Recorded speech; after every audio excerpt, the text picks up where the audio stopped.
Welcome, everybody, to another Horror Corner. And welcome back to our co host, LC. Heyo, how's it going? Heyo. Yeah, we're going to be actually reviewing and discussing a really fun film this time. It's going to be actually a really current film. Just last year, actually. And, Right. It feels yeah. nice. I mean, we do a lot of like 90s, a lot of 80s. I've been personally doing a lot of 30s and 40s and 70s. So to have something that we don't have to throw out the year it was made and then reflect on how old it makes us feel, pretty nice. Yeah, and an actor in here got almost all the awards at the most recent Yep. Oscars. Yeah, Yeah. Amy Madigan. She took it down. She took it down. She's married to Ed Harris. They've been married for a while. They've Cute been married couple. since '83. Cute couple. Hmm. Yeah. She really made herself look. I wanted to say she Bizarre. uglify herself in this movie. She did not Mm-hmm. look like Amy Madigan in this movie. No, no. It's funny. It's a look. And I feel like it's a recent vibe.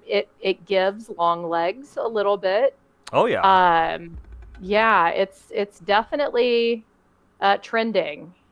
I've seen this little different variations of this look quite a bit. It feels like in horror movies recently, but she is bizarre. Yeah. That wig alone is crazy. Well, I mean, I wouldn't say just as bizarre as Nicolas Cage was in Long Legs, but yeah, it's she doesn't look Careful. recognizable. It's So time to go back into the cage yes, and for a second we fun. haven't even done Long Legs yet. So I Right. I know I saw that in the theater. I was like for a second I'm like looking at him because I didn't realize who was actually in the movie, and I'm like, Same. is that who I think it is? Or is that someone just looking like that? Same. And I'm like, holy crap, that is. So when you see an actor that just like doesn't want to really be known or like look like themselves for a movie, I think that Mhm. speaks highly of them as an actor. Yeah. Like you Well, saw, and yeah, yeah, both Nicolas Cage in that movie, and then similar situation with Amy in this movie. Um, Nicolas Cage to me even more so, but very recognizable actors too. Very distinct looks. So to completely change that, that it definitely takes something. So I think it's not just in the makeup and the costume. I think it's a way in which they're carrying their face too. oh yeah, definitely, and especially when you know their ego doesn't take over, and they're like, well, you have to see my face. It's in my contract. Yeah. Like I can give you an example like Carl Urban in Dread or Hugo Weaving in V for Vendetta. Like their faces are covered basically the whole time throughout the movies, Yeah. and Right. Right. they took that hit, but they also acted their ass off with just their expressions and their body language and Right. everything. But yeah, so the movie we're actually talking about tonight is 2025's Weapons, directed by Zach Cregger. Or I think it's either Krieger or Cregger. He recently Trigger. did Barbarian, which I actually haven't seen yet. It's in my queue. Oh, I just haven't seen Barbarian yet. I know I probably have to yeah. see it, but I haven't got a chance to. I've been watching all these other movies. But Yeah. yeah. No, it's really funny because I watched that movie. The same person that I watched this movie for the first time, I watched Barbarians with for the first time. We were on a flight, and I will definitely say that his movies have a feel to them. Um, and I need to go back and look at all of his works to see if my suspicions are correct. But there's a few other movies. I don't know if Justin Long just happens to come into these movies periodically or what, but he's in these movies too that all have the same feel where they're very bizarre, but they almost have I don't they feel they almost have this touch of unintentional comedy to them. Barbarians, I can't wait for you to watch it and see if you felt the same way. Both myself and the individual that I saw this movie with, as well as Barbarians, were like, oh, you can definitely see a pattern. It's nice because the subject matters pretty dark, as you would expect, and the scenes are very dark and disturbed. But Definitely. to have kind of a weird lightheartedness about it, it's interesting.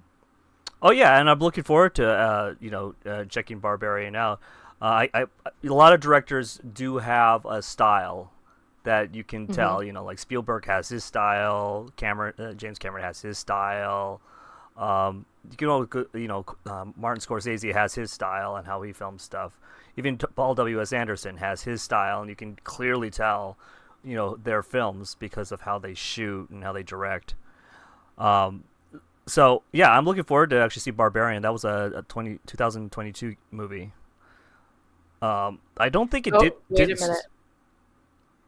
I don't think it did. Whoa, what's on? No, I sorry. I pulled up what other movies he's made, and it says Resident Evil 2026. Yeah, that's the most recent one that's coming out. Okay, so Yeah, but that's all it brings up in the horror genre is weapons and barbarian. Everything else is uh, it's other genres. So interesting. yeah. Or he's been producing other stuff as well. Okay. But as far as directing, like Barbarian, like for a lot of horror fans, that's one of the more recent stuff he's done. And I guess with his success with Barbarian and Weapons, they chose him to take on a franchise like Resident Evil, which is kind of a risk in itself because the last Resident Evil sucked. Yeah. It was really bad. And then the TV show came Do you along, and then we're like, no. is this Okay, so it says this reboot, which is reportedly a standalone story about a medical courier caught in Raccoon City during the initial outbreak. So it's not going to be a remake again. Yeah. I here I am sitting over here acting like I can have an opinion about Resident Evil when I've never played the game, and I just saw the first one, what, a month ago? But yeah, I'll be the judge of that. Well, I mean, and like I said, it's when he was actually interviewed about the movie, um, Zach Cregger pretty much said that you don't have to play the games or be involved with like the original like film series storylines to get into this. It is a standalone. Nice. It is something that the background is Raccoon City. The background is the T virus, the zombies and everything. But it's dealing with like a whole new set of characters. Um, I like that. yeah, I like it when there's, a universe that allows you to be able to watch the movie sort of singularly. I'm trying to think of the name of the movie that was one of the Predator franchises that came out recently, that was set sort of before the U.S., the Western expansion of the U.S., and it's the Oh, native Prey. You're talking about population. Prey. Prey. Yeah, So it good. was so That's how I good. felt about that movie. So good. It was so good. I Yeah, so that yeah, I always like it when you can take kind of a fresh take off of something, and you don't have to. I mean, if you would have had me watching Resident Evil 3, then I would have been in big trouble. I don't know about Big Trouble. I think Resident Evil 4, you probably would be in big trouble and going like, what is happening? What is going on? Why are there like hundreds of Alices just coming out of nowhere? I don't know. I don't get it. Uh, But no, this film is very interesting. So like, think about like Thanos meets Silver Surfer meets Sorcerer Supreme Wong in the Marvel universe. Because okay. that's who the actors are in this film.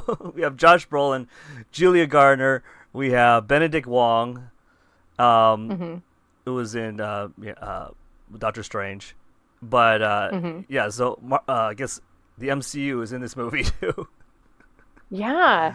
It's a really good cast, and I feel like the actors that there's nothing that I hate more than a movie, especially a horror movie, where everybody is just a little too perfect for it to be real. I feel like all of these, even Brolin's, very, very handsome man. I feel like everybody still feels, um, they feel real. They don't feel overdone. This very much feels like a town that you would go to and meet these people, which is definitely preferred over individuals that are highly, recognizable and made up. I mean, Brolin, and yet we've got um, the what's the gal's name? Julia Gardner. Julia. Julia Yeah, Gardner. Yeah. yeah, yeah. She's starting to kind of come up in a few horror movies, which is nice to see. But still, very, very unique looks to them all, but still very much like everyday people. Yeah. Um, yeah, a Uh, little bit more believable.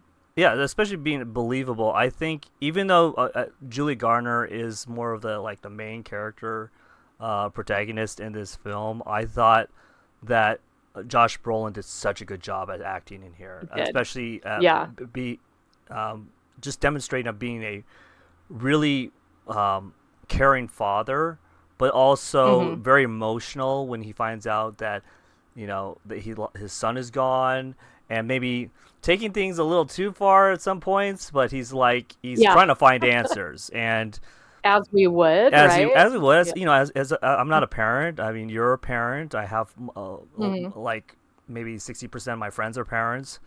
So, and as a parent, you would almost sacrifice your life for your child, right? Hmm. Yeah. I think most parents would. I won't Yeah. say every single Hmm. parent would, because some people become parents and they never really wanted to be parents. But Hmm. for the people that out listening out there in YouTube land, uh, I hope that you wanted to have kids, because if you did, you would want to protect them with your life. There's this recent game called Pragmata, where this this character, he's on a moon base and he discovers this um, little AI child that looks like a real child, but Hmm. she's a machine. And he throughout the game he protects her and takes like a fatherly role, even though he's not a father himself. And as a parent, like as Josh Brolin's character is, he will do anything to try to find his child. And I thought Yeah. he did a really good job in here, especially when he starts getting like nightmares and starts seeing strange visions, and then finally, basically, Hmm. comes to the point of like asking almost for forgiveness. Because Yeah. he's going after Julie Gardner's character, who is a teacher at a school where it's all these events take place, and Yeah. the events I'm talking about are the kids go missing, and they do it right at the beginning. I didn't think they were going to start Right. it like that. I thought they were going to go like Yeah. it builds to where the children disappear, but it starts off almost like a documentary where it's like the kids are Hmm. gone. Where have they gone? I love the fact that they used that little girl's voice as the narrator, who I don't think we ever meet now that I'm thinking about it. We never see her, right? No. She just is the narrator, and she talks about, it happened on a Wednesday. And there's something about hearing a child narrating something in the way that they do. It's so there's no flair for dramatic. When a child is narrating something traumatic, it just very much is. Um, I really loved how they did that. That was great. And then they closed with it too. It kind of set it up, and then also finalized it in a, a real way, which we'll, I'm sure talk about, or maybe not to spoil it, but it wasn't all sunshine and rainbows at the end of this movie either, which again appreciate. Love it that it has a finale and an ending, but sometimes it just feels a little too surreal in a genre that's always too surreal. if everything is, super buttoned up and everybody lives happily ever after. But yeah, I loved the use of that, and it really, I mean, it, it's got great pacing in this movie. It doesn't let you hang too long. So No, yeah, the pacing moves along just enough, just like the kid behind you running with his arms out. heyo. Yeah, he's trying to do the Naruto. He's close. He's trying to do the Naruto run. Well, little touches like that too, which I'm sure everybody who saw the previews or saw, the trailers during award seasons or wherever you might have glimpsed it, that's the most recognizable piece of this movie. And it's something so innocent, right? What kid hasn't gone out in the front yard and airplaned or whatever? But it is so, why are kids so creepy? I say as a loving parent. Um, but Children of the truly, if Corn. you were yeah, I mean, honestly, when kids are doing things that are um, just not what they're supposed to be doing, it's unsettling, especially in numbers. Uh, but yeah, I loved the way that this movie kicks off, and this movie is one of those movies, um, like what we talked about. Now I can't remember the name that I looked up, and I should have looked it up again. But like Trick or Treat, where everything is interwoven, all of the scenes kind of come back together. Now it's not as much individual stories because it's all sort of chapters of stories, but I really love a movie where you're kind of starting maybe midpoint for one character, but then you get the origin of another character that then comes back around and ties in. So Yeah, it's I just thought they did different a really nice job. perspectives. It's different perspectives, Hmm. which is really interesting because you get to a point of the story where things start to happen, and then it cuts, and it goes 2 days earlier, and then it goes on a Right. different character that's like has a different viewpoint of the whole situation. So that was an interesting choice to put in the film, and the editing style too, because you're already wrapped up in the storyline of what's going on, and all of a sudden you're going, oh, we're going backwards now. Oh, we're going to deal with another character Right. and how they viewed, or they had a different, location they were at the same time something was happening or whatever. And I thought that was really interesting how they did that. Now, in the film, like I said, it starts off sort of like, what happened to these children? They disappeared. 17 children disappeared from, what was it, a fifth grade class or something like that. Yeah. Julie Gardner's class, she plays a character named Justine. And the whole town, at least the parents, are like livid with her as a teacher because Hmm.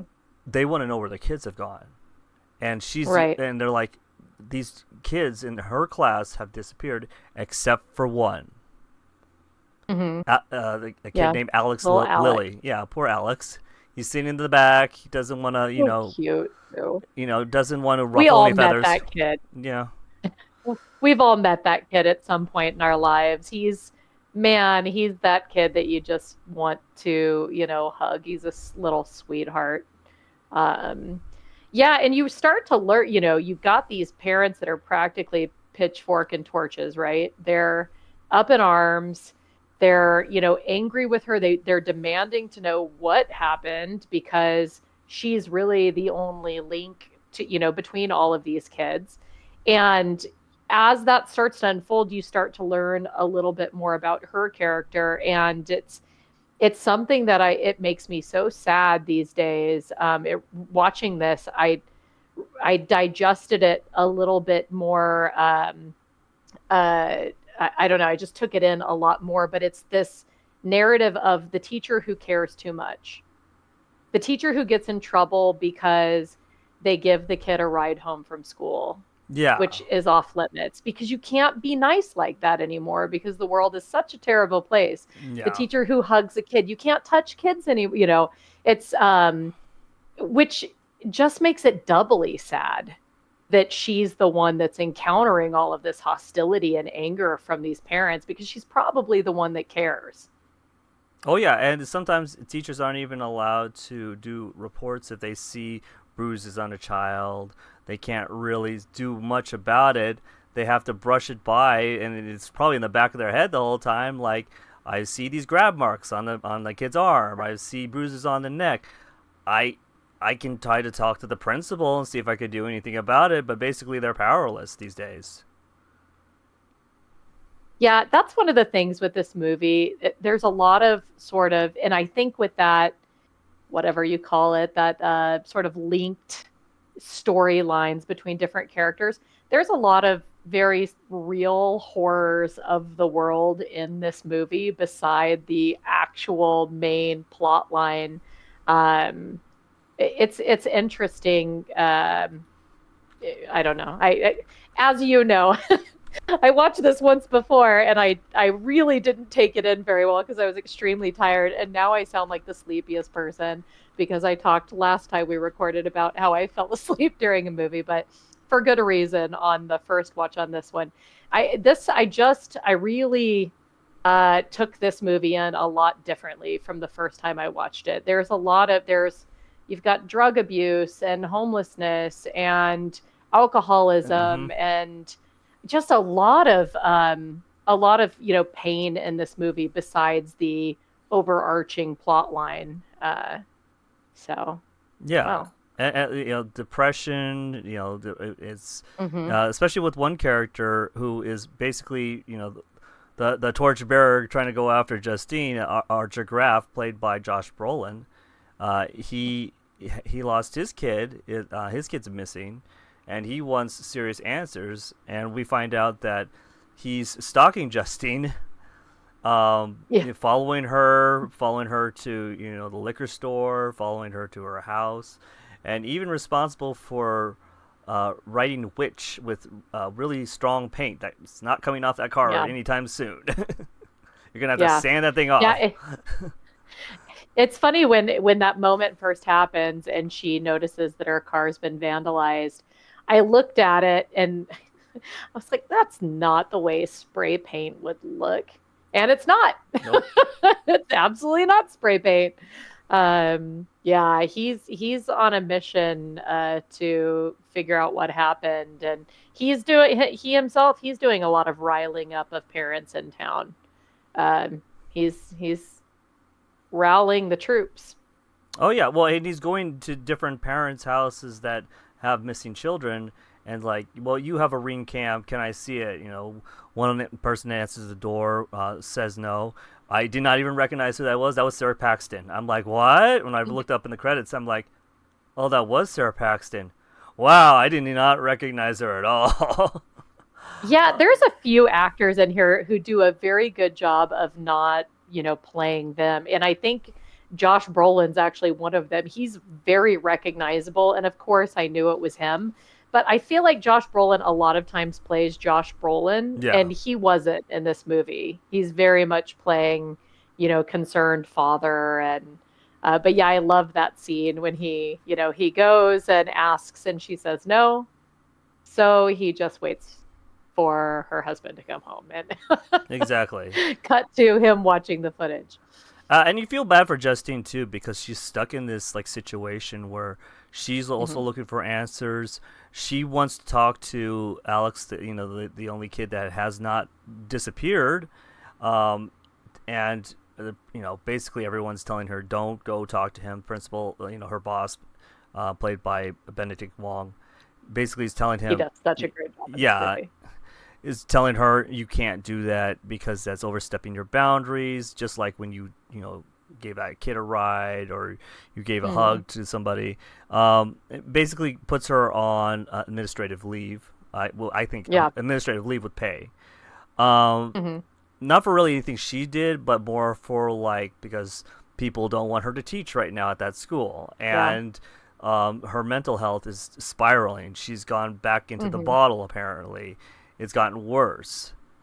Um, And honestly, when I was with Benedict all day long, I was with Marcus on this one. It's like, girl, do not follow that kid home.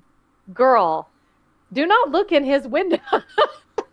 Very much, at that point it's like you do need to lay off a little bit, but she's also very committed to figuring out what happened. I mean, honestly, if I was in the situation of this character, I would probably leave town, but then everybody would probably really think that you were responsible for it. So, yeah, she's spiraling quite a bit in this suspicious situation. Oh yeah, and especially with Alex, we find out that Alex himself is keeping a lot of secrets, and his house is not the most happiest place on earth type of home, because especially when No. Justine goes and follows him home, she just finds the windows covered up with like newspaper. Like that's strange. What's happening? Yeah. And then Yeah, it's a creepy she fest. peeks into the living room like window, and she sees these dark figures just sitting on the couch, motionless, which freak her out at Uh-huh. first. And she like falls back and just like, "What is that?" And it's like they're not moving. They're just sitting there in the dark. Very Mhm. frightening, very menacing. Like what's happening? We'll find out Right. what happens a little later. We'll talk about that. But yeah, she's very obsessive about trying to figure out what's going on and what Alex might know, because he is the only kid. Of course, probably investigators probably talk to them, Mhm. but you know he does seem like he's holding back on something. Yeah. Oh yeah. Yeah. Yeah, he's in the worst situation.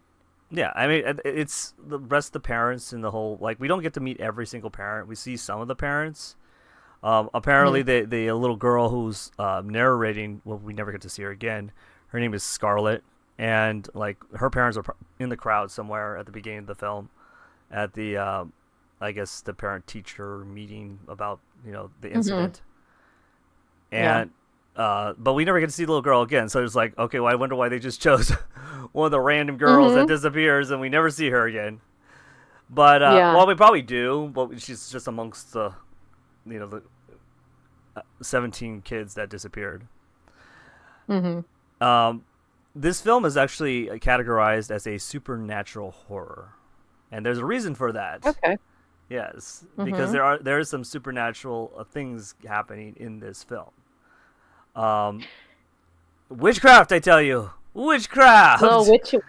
witchy woman, and really good witchcraft too, because it's not the craft version. It's not your mom's, witchcraft. This is some, they very subtle uses. There's no like hocus pocus, cast a spell, abracadabra.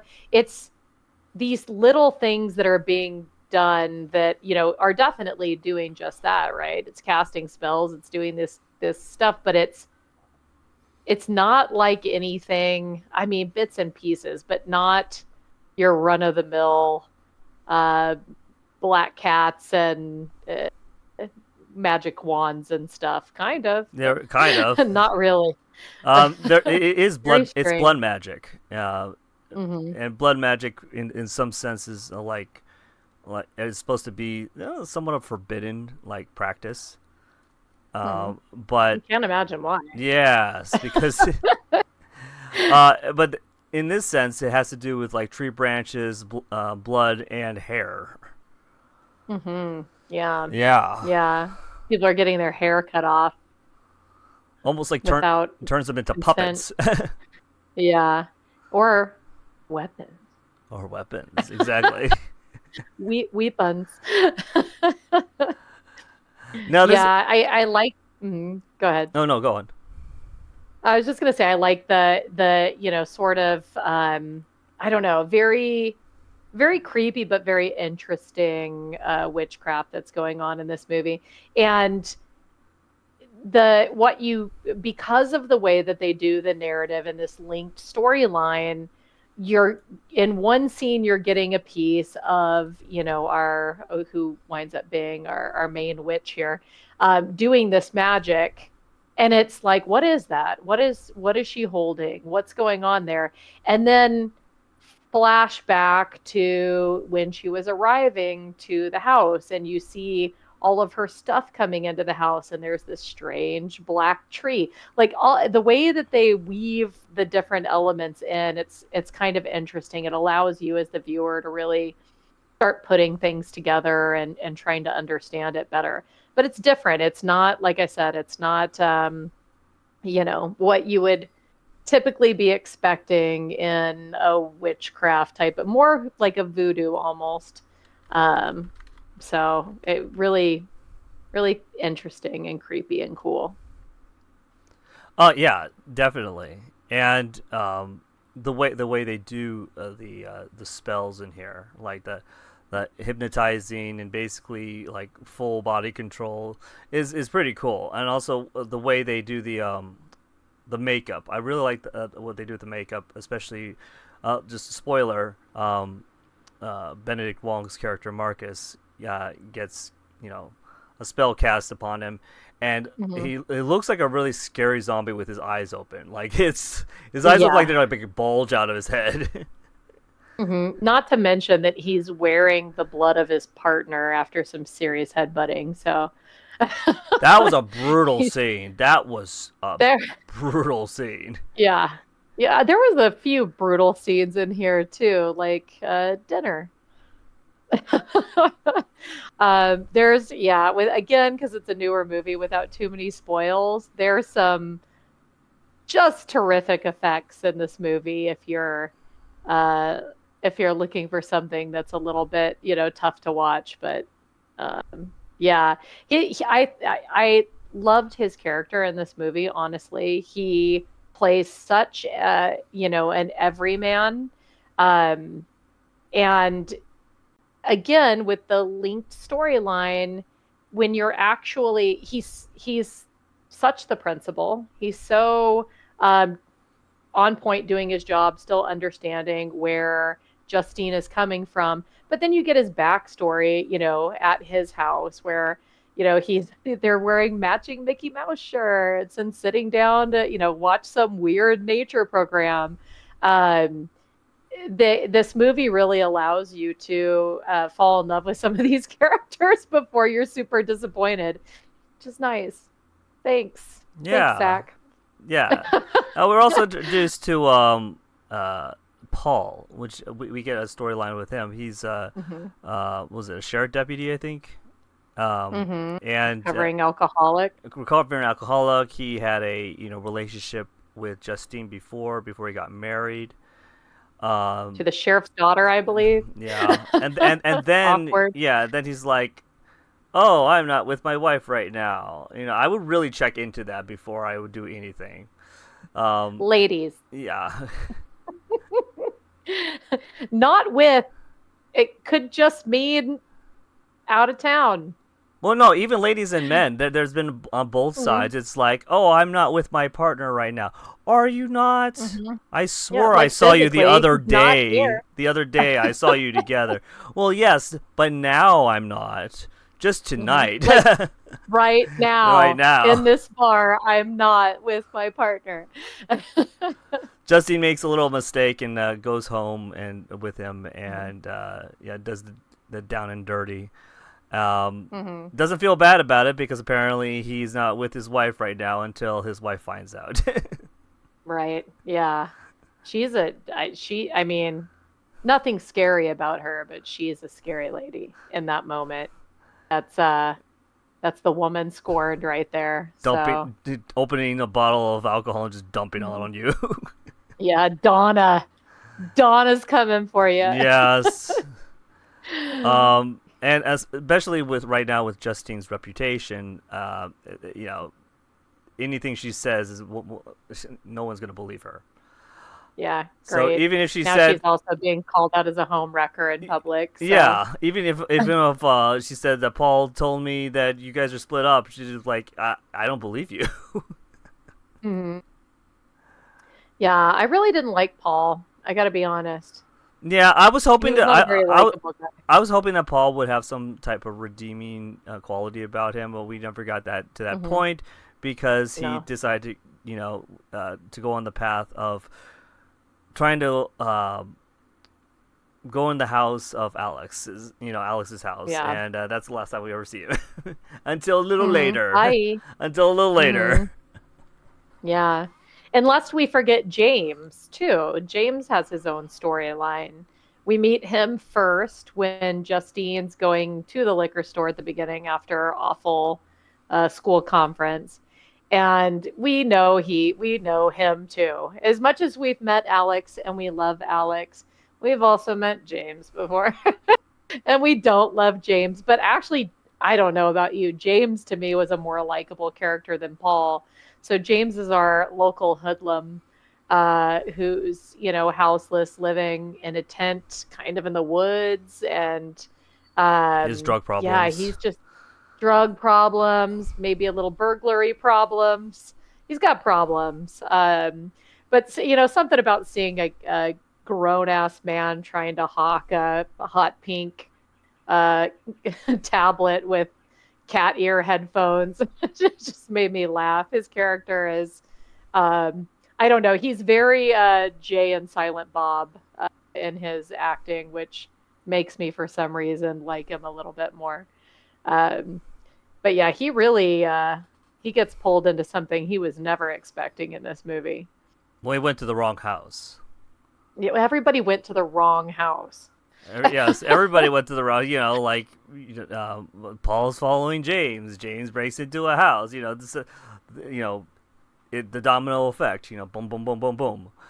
Um, so uh, we get also introduced to another character in here.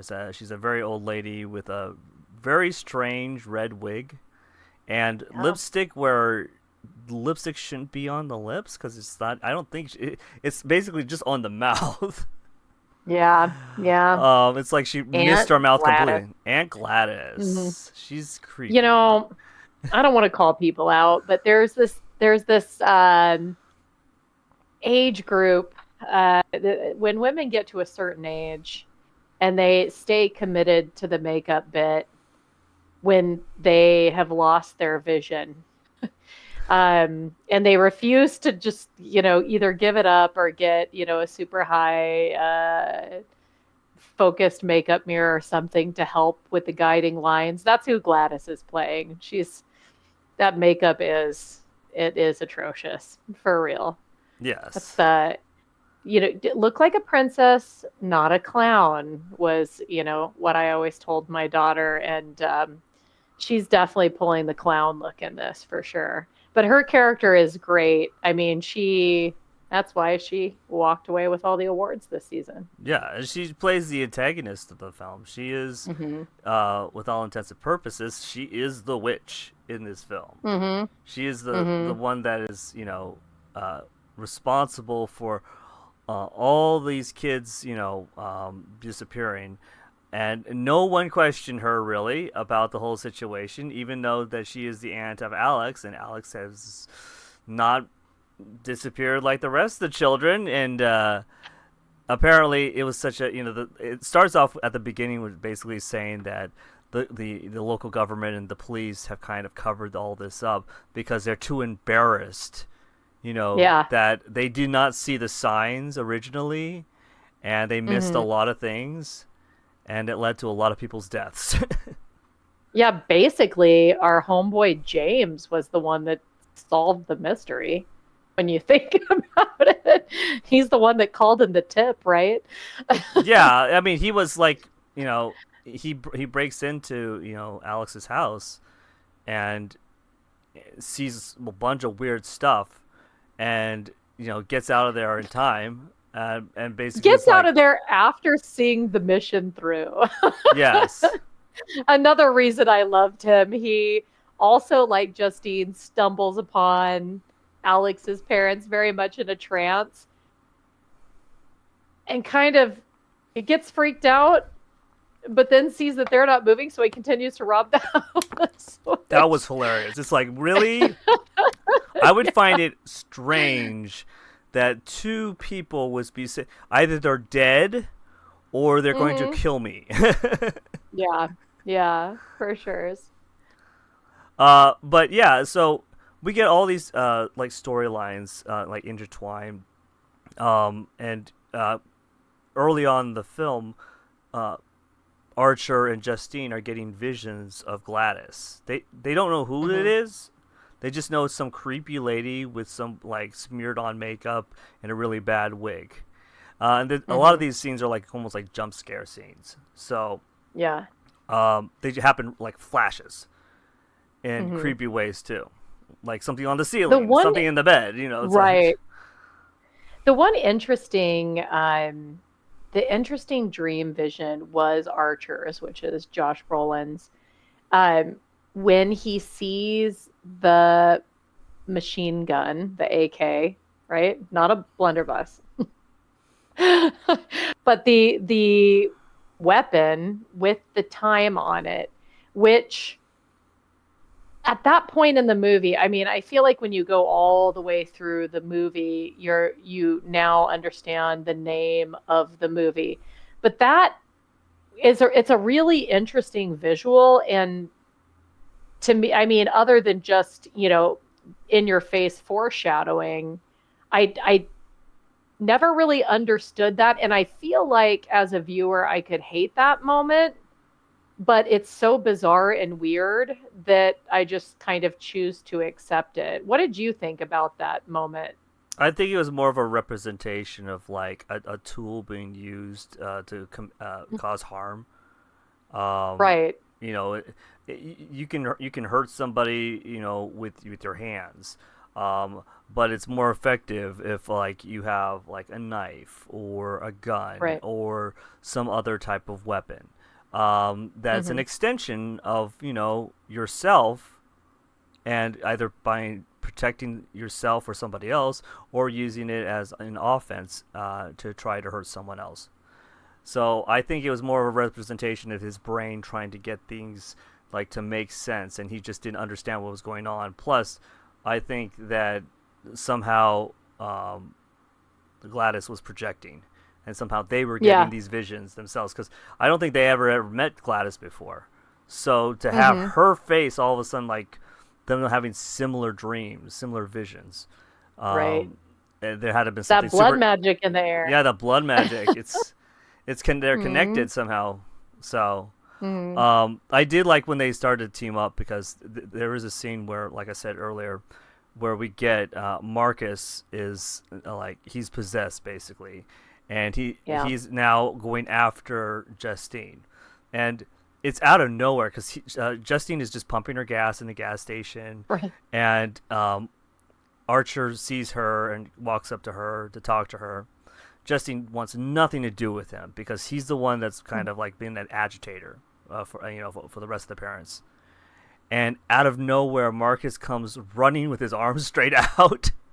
Yeah. He's also doing the little Yes, kid flight. yes, that must have been interesting for the director basically going, okay, now I want you to run as fast as you can. And he's like, do you know how old I am? No, no, no, just you can do this. Hmm. You can do this. Just run towards them.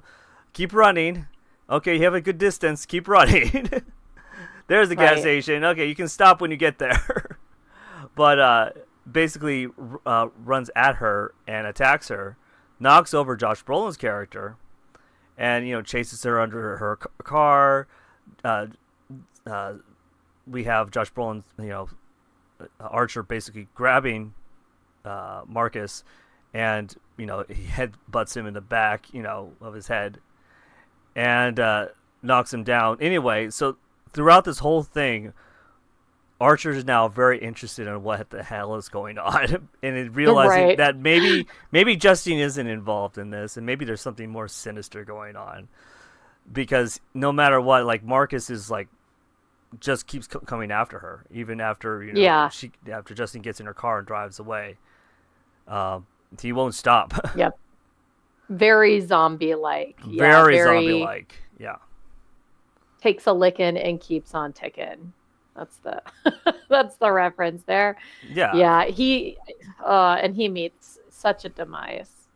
Yeah, it's Such a really sad because glorious. we like Marcus. Marcus's character, We he's did. not a bad character. In fact, he's trying to protect Justine through this whole like Yeah. everybody trying to blame her and make her the bad guy. And there's no evidence that says that she is guilty or anything, but everybody needs somebody to to blame. And Um, Hmm. Marcus is just trying to protect her at the beginning of the film, and he's a good guy. So Yeah. when he dies, it's sad. It's like, oh. Also, You like, really do have in this movie all of these sort of figures of authority, who really are so, when you get their backstories, they all have something that, makes them a little bit more vulnerable, right? Whether, it's the alcoholism or the houselessness and drug abuse, and you have all of these people who are very much authoritative, and I think that's kind of the powerful thing here is, yeah, but I just feel like that's kind of an interesting thing with this movie is you have so many people that are, they're figures of authority. There's teachers, there's principals, there's, very strong people, cops, and everybody sort of has these, these things that are maybe perceived weaknesses or maybe things that they're are in their personal lives, that they're not conveying outright. Phobias. We find that Paul, the cop, has some pretty major phobias. But at the end of the day, it's the sweet little innocent, person who's not a huge authority figure that is actually the main antagonist of the entire film. The one to be weary of is certainly not the person in authority. no, but if she was in the Dark Ages, she'd be burned at the stake. Yeah, yeah, yeah. She gets burned in her own special way in this. Oh yeah. So we get to a point where all this is culminating. They all like end up back at Alex's house, and where we get to see Paul again. Paul has been, you know, trapped inside his own body, basically. He's Yeah. been he's being controlled, and um, ends up attacking Justine, Hmm. very violently too. And then we get Hmm. the parents, going after their son too. Yeah. That was creepy. And then when they get into the light, you can see they're all scarred up because apparently they've been Hmm. stabbing their faces.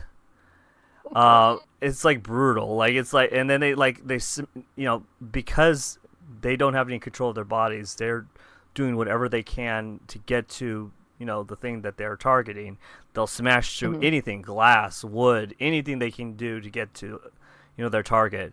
And just seeing like the mom just smash her head through a door going after her son, Yeah. that was interesting. That was really good makeup, and also the effects they used on that. Hmm. Which it looks like a lot of it was practical. So it's always fun when they do practicality. They didn't have very much of a budget in this film too. They had about $38 million. I love how when we talk about movies in the 80s, we're like, they didn't have very much of a budget. It was like, $2 million. And now we're like, they didn't have very much of a budget. Well, I mean, Oh, how things have changed. Inflation. yeah, I mean, this is not like Paranormal Activity where they only had what like $13,000 to play with, but Right. they had to pay the actors, and some of the actors in here, Hmm. are like some of them are Yeah. A-list actors. Um, Right. Exactly.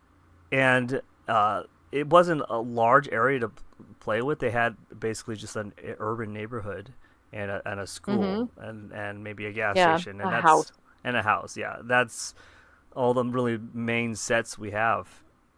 Hmm. Um, and I really like how there's not much of backstory of Gladys on how her powers Hmm. came to be or how she was able to, you know, become who she is now. But she ends up even controlling Archer, which Right. is yeah, and um, then we get Alex, who has kind of figured out what his aunt has been doing, and Hmm. um, has watched her Smart when kid. she's done, yeah, and basically does the whole hair wrapping around the branch, the blood, and everything. Um, Hmm.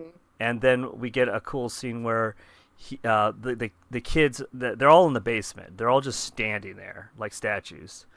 And then they get Mhm. and then the spell is not exactly broken, but now it is on. The spell is on the kids to go after Gladys. Right. And there's like the It's a reversal. yes, that's sort of the finale of the film where like now Gladys has to pay for all the horrible stuff that she has done with a spell that's now turned on her. And we were talking a little bit about this before I started recording, but watching this in the theater, it was, it's that noise that children make. If you were to open the door, the heavy door from the school into the schoolyard where recess is going on, it's that the loud sounds of children screaming. And then if you were to close the door, the instant stop of it, that finale scene, I think, is just so much fun because you're getting that sound of kids and then quiet, and then it's quite a finale. I mean, these kids, these little weepons, they are Yes. doing the damn thing. Yeah, I live down the street from an elementary school, so I hear that Hmm. constantly throughout the day until like 2:30. So Hmm. it's a cool scene in here where all the 17 kids that are missing 17 children are now running after Gladys, and they're not stopping. It doesn't matter if it's a glass screen door or a wooden door or a fence or anything else like that. These kids are after her ass, and she's just Through other people's houses. yeah. It's like none of these people lock their doors, so Gladys is just like going through different people's houses, trying to find ways to to dodge all these children. Um, these kids are flying through windows and everything. Uh, yeah, it's a cool tracking shot too because at some points it's shaky cam, but it's like first person, just seeing going after in more of like the kids' perspective of what they're seeing, Right, and right. then we get this cool finale where little girl smashes through the window and grabs onto Gladys, and I'm not going to say exactly what happens. I just say they finish her off. It's so cool. It's cool, but like if you're like eating something, you're like, oh, I shouldn't have had those. Don't eat during this movie. If you're going to eat during this movie, this is a little warning. Use a spork or a spoon. That's all you need to know.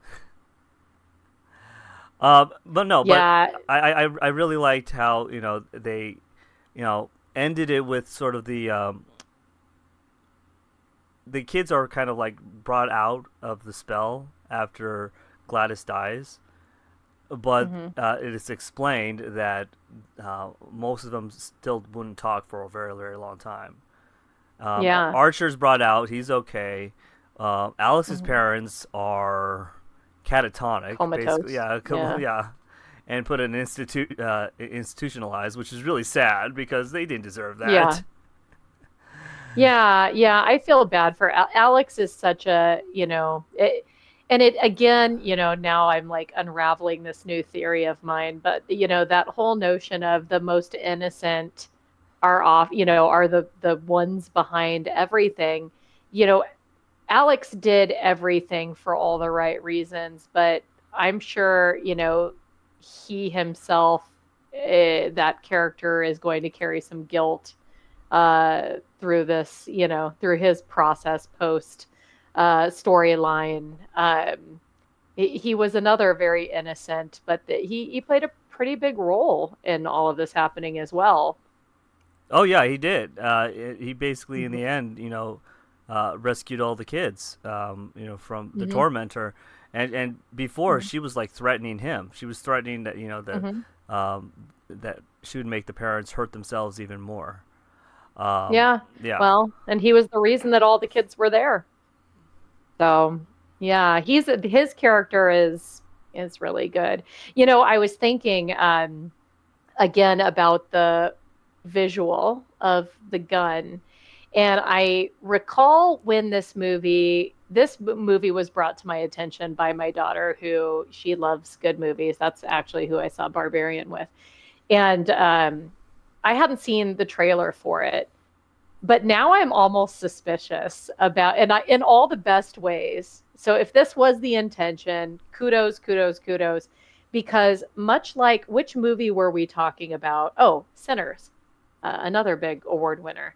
Um, when I saw the trailer to this movie, I had zero idea what the main plot line of this movie was going to be about. I knew the kids were going to go missing because, of course, that was given away in the trailers. The entire trailer was that. But that gun visual was also used in some of the official trailers.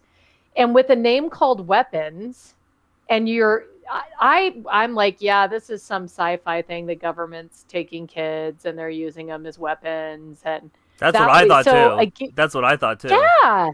I So let me just shout out to the world of, movie makers. Please fool us. As somebody who hates spoilers, con us into having zero idea what the actual movie's about, because there's nothing more joyful for me than to go through a movie like this thinking I know what's going to happen and having all of this unfold. Oh yeah, I mean, Yeah. there's been too many movie trailers out there that either give away too much or they just throw in the whole like spoiler Mm-hmm. in there. Like there's this movie Yeah. called Terminator Salvation, and when the trailer Mm-hmm. came out, the character in there, I believe it was also named Marcus. Basically, what it was supposed to be a secret, at least if you haven't seen the movie, that he is a Terminator. He doesn't know he himself is a Terminator at the time, but he is a Terminator. They give that away in the trailer. That was supposed to be that was supposed to be the twist of the movie. Mm-hmm. Yeah. It's supposed to be like for Well. the audience to go, "Oh, he was a Terminator the whole Mm. time." And they give away in the trailer. And they did that with another Terminator film. I don't know why. It's like when you do that with films and either have way too much in the trailer and you give away like this is what the movie's about. Mm-hmm. Especially with like horror films or mystery films, I want to be surprised. Okay, Right. I want to Well, try to figure it out on my own, but I also don't want it to be handed to me like I'm a child, and it's like, well, if you don't know already, here it is completely. Here's the complete plot line. I'm like, right. what? Yeah. You want to be able to unpack it. And I feel like in the horror genre, it's because for many, many years, I think we got used to it, because this is definitely the surprise for me. But now thinking about it, a lot of the newer horror that's been coming out lately, you're not getting everything. Jordan Peele's movies, aside from, remakes, no idea what some of his movies were going to be about when I saw the trailers. Um, but in horror, I feel like they were they knew why people were showing up in the 80s, in the 90s. So they really did. To get people to show up for the movie, you got to give them almost everything in the trailer. It's such a refreshing change, though. Honestly, this and I feel like Barbarian, don't read the back of the box. That's, my family always reminds me there is no back of the box anymore, Mom. But it don't look it up if you haven't. Just watch it, because it's similar in that you're not expecting what you get. Yeah, you remember doing that at Blockbuster? You're searching Mm-hmm. through movies like what do I watch this week? And like all the new releases are gone because everyone's taking them. Mm-hmm. So you go throughout the old movies in the aisle and you're just looking at it, either the cover art gets your eye or you turn the box around and start reading what the movie's about. Like what is Never this? read the back of the box. Yeah, the last days of Hollywood Video and Blockbuster, my husband and I at the time dating, we would go and he would start reading and like a child, hands over ears, walking into another section. Just get it. If the front of the box looks good, just get it. I heard it was good. Don't like to watch. And funny enough, I love watching trailers at the movies. I love seeing what new movies are coming out. But after that, I don't want to know a thing about it. So Yeah. thank you. Zach, for not giving the entire movie away in the trailer. Well, yeah, thanks are also, like movies like Long Legs, which it looks originally like it could be, a crime mystery. We find out it's like a crime mystery horror type of thing, but that trailer really didn't give away much in the way of like what is happening, because we don't even get to see the face of the main villain in here in that movie. Well, in like Oh yeah. in the trailer. So I'm really happy with how they did that trailer too, because you were still questioning what's going on. And same thing with Weapons. When I first saw Weapons, the trailer in the theater, I was scratching my head like, what is this movie about? Like, Hmm. interesting like visuals, but I have no idea what I'm looking at, and I don't know idea what's actually happening. So give us Yeah, some yeah, mystery back in our trailers. Don't give us the whole thing. Make us right. wanting to actually go to the movies. Yeah, and honestly, like this one, by all means, please feel free to, throw something random in there that totally throws us off and lets us believe we know what we're getting into. Um, there was another movie that came out recently in the horror genre. It's maybe a year and a half old, 2 years old. Lower budget, didn't get really any fanfare. I don't even know if it was in the theaters or if it was just direct to streaming. I can't remember. I'm trying to pull it up. But it too was very surprising. You watch the trailer and you think you know what you're going to get. You think you know what you're watching for the first, solid probably half hour of the movie, and then the whole thing just switches on you. I'll think of it and then I'll throw it at you to watch for one of these reviews. It's pretty good. But yeah, yeah, we the people demand some mystery back in our trailers. Thank you very much. Exactly, exactly. All right, so before we end our review of Weapons, can you give me your take and your rating for this film? Yeah. I'm so glad that I had the chance to watch it again because I was when I watched this the first time, I people were asking me. I saw it opening weekend, and I was still, man, I don't really know. It was all right. Have you seen Barbarian? It's a lot like that. It was all right. Watching it again, and not being exhausted and irritated as I was the first time, not with the movie, but with a lot of other things. There's a lot of depth in this movie. It's really well done. There's a lot of great effects. The characters get, for having such, most of the characters have such a short amount of screen time on this. They do a really good job of getting these individuals, getting you to care about them or building up a strong backstory in a very small amount of time. I was so sad for Marcus's partner. That one broke my heart. And you don't get a lot of time with this character, but enough sort of everyday moments that make you kind of understand who this person is. And I thought that they did a really good job with that. Again, props for allowing a little bit of surprise and intrigue in the movie. Um, I don't know. I really, really, really enjoyed this movie. I would say I'm gonna try to not get creative with decimal points and fractions again, but I would give this an 8. I would give this movie a strong 8. I kind of want to go even higher than that, but it's a terrific movie, honestly. Watch it in the right frame of mind. Don't watch it when you're tired and annoyed because you're gonna miss a lot of it. Nice. Yeah, definitely. And this movie is not a short film. It's actually 128 minutes long. So it's a little over 2 hours Feel that long. way. Yeah, it's a little over 2 hours. It's like an hour, 2 hours and 8 minutes long. But I do like the pacing because once it starts, the only parts that really, stop you in your tracks are when they, you know, go to the next perspective, and it's like 2 days Hmm. beforehand, and you're like, but I was here, and now you're making me go Right. all the way back. So Catch up a little bit. it might jolt some Mm. viewers into going like, well, what just happened? It's like basically like you're running a race, and all of a sudden they're like, nope, no, you need to go back. Why? Well, because there was an error. Somebody started before you did, and now we have to start the race all over again. Like, but I was ahead. Nope, you have to go back to the starting line. That would suck. Do You're not like, pass go. do not collect Do not $200. collect Yes, exactly. It's a monopoly. I really like the characters in here, like you just said. Especially like I was, praising Josh Brolin, even though Julia Gardner is in here, and she's a fantastic actress. I love almost anything and everything she's been in.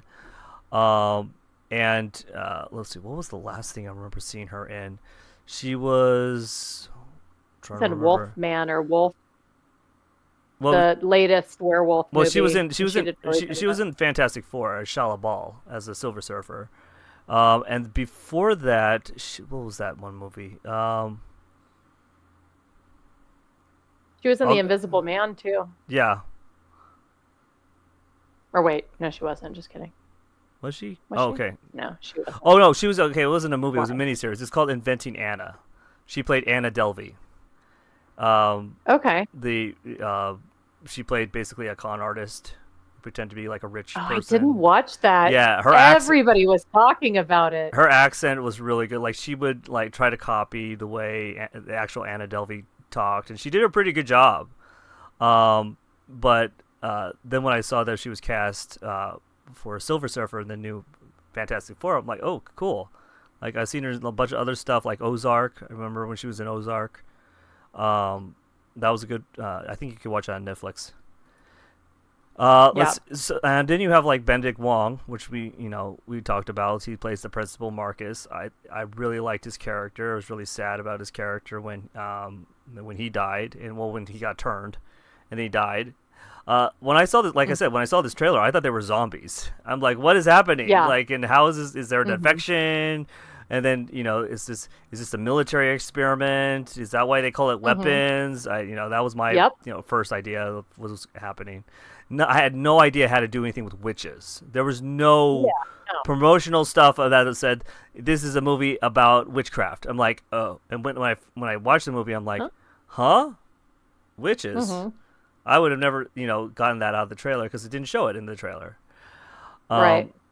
But all in all, I think Josh Brolin almost said every scene he was in playing Archer.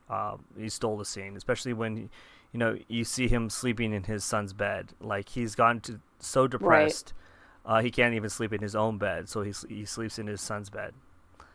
And has dreams of trying to find his son. I thought he did a really good job in here. In the end, he got his son back. I like how he was carrying his son away, even though his son was still sort of catatonic in a sense. Right. At least he found him. All in all, I think the direction here, Zach Cregger. Like I said, I haven't seen Barbarian, so I can't make that judgment call. I like the way he shoots. Like I like his style of. It's not a very like horror type of form of horror like type directing that I'm used to. I could see him shoot a drama. Not just a horror. And there is some drama in this film as well. And so definitely looking forward to seeing what he does with Resident Evil, because he is now given the reins to a huge franchise. Right. That he says is like almost like a standalone movie, but he still has that that name in the background, Resident Evil. So I like the way he shoots. So I'm looking forward to seeing how he actually uses that style to that form of style to do the film Resident Evil. And I think for this film, I will give it the same score as you. I will give it an 8. It is not a super rewatchable film. I can watch it again, but it's not one of those films where I can see a bunch of people going back and rewatching it over, unless they said I missed some stuff, like I should have seen that coming, and then they'll rewatch it again. Or you watched it irritated in a theater. Yeah. But it is a well shot film, and Yeah, it was nominated for a lot of awards, including Amy Madigan did get she got the Golden Globe. I believe she got the Oscar for this film as well for Best Supporting Actress. And yeah, basically, I think wasn't this nominated for Best Picture too? I forget. I gotta go back I to don't if this was think nominated. so. I know I she. don't think so. I know it's Best Supporting Actress, and she won, beating out a lot of good Hmm. actresses too for Best Supporting Actress. Yeah, Um, yeah. and the thing is, she's not in this movie a lot. Like, No, she no, really isn't. yeah. So when she shows up, like, she does a good job at acting, but it's like she's not prominent in here. I mean, she's not like Kevin Spacey Seven. Like, I'm in here for like 10 minutes and I'm gone. Uh, um, if you remember that movie and the ending. Mm-hmm. Mm-hmm. What's in the box? But not You know what's in the box, right?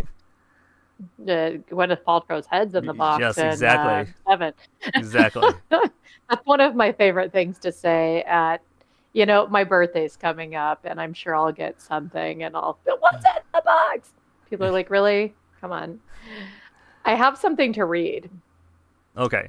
So it says, the use of a massive floating assault rifle in the trailers was one of the most debated pieces of marketing for weapons. It wasn't just a random image, it was a deliberate choice by Zach Cregger that ended up throwing off the audience in a few specific ways. And then it goes into a lot of people went in thinking that it was going to be about school shootings. A lot of people went in thinking it was going to be about the government. So he did do it on purpose. And you know what, Zach? We applaud you Thank for you. that. We applaud you for that. Thank you, Zach. Yeah, I will go and see your Resident Evil. I'll Exactly. see it Well, just because of that. so this movie made out of this $38 million budget, it made $270 million, which is pretty good for a horror Oh, film. Not as much as Sinners, but still good for a horror film. Horror films these yeah. days don't, get a lot of, praise or a lot of, hoopla in the media. So even if they're good films, they kind of, die off really quickly. I think if Right. Frankenstein was probably released in theaters, completely, it probably would have gotten a decent amount of audience. Um, Hmm. but it's still, it's still got a lot of people watching on Netflix. Yeah, You got to absolutely. make that type of sacrifice. Like, am I gonna make a movie for streaming, or am I gonna make a movie for the theaters? Hmm. And you don't know if it's gonna work. And Right. Sinners and Weapons worked, and it's a rare on Yeah. rare occasions it can happen, but you have to have a good story. So it all comes down Yeah. to the story and the plot.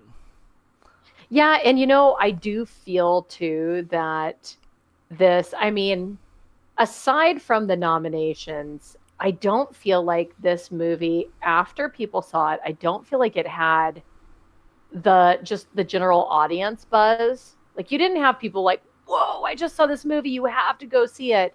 It got the award season buzz. But I really do feel like this movie had, and I'm not going back to the whole like gun thing, but it had an exceptional trailer. Very intriguing trailer. Um, and the child's voice, Scarlett, which I did not know until you said that was her name. Scarlett's narration was over one of the trailers that I saw for it. And there's just, again, there's just something about children doing something that is not what they're supposed to be doing that's very unsettling. When an adult's doing something that they're not supposed to be doing that's generally nefarious. But a child, it's so much more, it has just a higher creepy factor. Um, so yeah, I definitely remember deeply desiring to see this movie. So I think they did a really good job with getting people excited. There's another movie that is coming out soon. It's Steven Spielberg's latest movie that I'm very excited to see as well. I don't know, some movies when you see the trailers, you're hooked from the get go, and they did a good job of this one. So I feel like I had no idea until I pulled this up about the marketing decision on that. But it just goes to show you how much advertising thoughts put into that to draw people into the theaters. Oh yeah, That's a nice return. yeah, it really is. All right, so that is our review and discussion of the film 2025 film by Zach Cregger called Weapons. You can check this movie out currently if you don't, already have it. It's on Amazon Prime. On Max. Yeah. Is it on Max? It's on Max? I don't have Max, but I know it's on Prime. Yeah. So I used to have Max. I don't have Max. I think it might even be. It might be going on. Isn't that the game we all play now? Do you have Apple TV? No, I don't have Apple TV. Oh, well, do you have Netflix? I have Netflix. Do you have Disney Hulu? What do you mean Disney Hulu? No, they're just one app. Yeah. Oh, well, I spend so much time asking that question of people. Do you have Paramount? It's like, do you have Peacock? Do you have Peacock? Yeah, Peacock? No. I got Peacock. It's funny too because it's such a part of just conversation these days that there's no further conversation. As soon as somebody says, no, I don't have Apple, you instantaneously just think of the next good show that you want to tell somebody about or movie on. Well, wait a minute. Do you have Netflix? You should watch this thing on Netflix. Do you have Shudder? No, I don't have Shudder. Some of us have Shudder. My friend used to say that I'm the only person she knows that pays for Shudder, so that's fine. I'm cool with it. Be cool with it. All right. Well, thank you everyone for listening and watching our review and discussion of Weapons. Thank you, LC, for joining me once again. Absolutely. Thanks for having me. And check me out and on my socials at Nerd Corner, and also check LC out at her socials. LC, LDCD. Exactly. Yeah, I'll just keep letting you do it, so I don't mess it up. There was definitely one record where I absolutely did mess it up. It's like that. That is your socials. You should know. You messed up your own socials. Well, the secret to those socials, there's an acronym on the social, but the secret to the social is it's actually my initials. So that's the secret. So you would think that I would not forget. Yes.